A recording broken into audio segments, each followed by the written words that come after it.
Russia is the biggest country in the world. China is the most populated, and the US is the richest. And then there's Morocco, which isn't exactly a global superpower. But it is one of the most important places in the world because of phosphorus. The element phosphorus is critical for civilization. Plants need it to grow, and we need plants to eat. Soil naturally contains some phosphorus that's available to plants. But every year, some of it leaves our fields through erosion, and some of it leaves when we harvest the plants that absorbed it. So we need to add more phosphorus.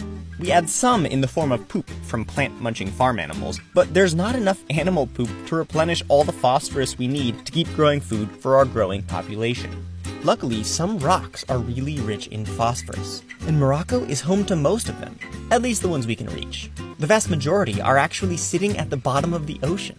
That's because these so-called phosphate rocks formed over millions of years as ocean-dwelling microorganisms died and their phosphorus-rich bodies sank to the seafloor.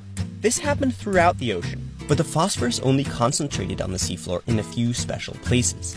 In these places, there were tons of microorganisms. There were no rivers, which would have diluted the phosphorus with other sediments, and there were occasional ocean currents that carried away any lighter, non-phosphorus sediments. This rare combination of conditions allowed the phosphorus-rich sediment to concentrate into phosphate rocks, and it just so happened to occur throughout the ancient ocean that covered what is now Morocco.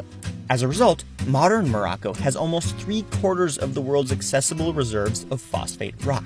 That's an unheard of concentration of a single major resource in one country. I mean, China has more rare earth metals than any other country, but that's only around 1/3 of the world's reserves. And Saudi Arabia and Venezuela have more oil than anyone else, but they each have less than 20% of the world's reserves. Morocco has so much of the world's accessible phosphate rock that without its reserves, humanity doesn't even have enough to last 100 years. But even if Morocco shares nicely with everyone else, humanity will only have around 300 years.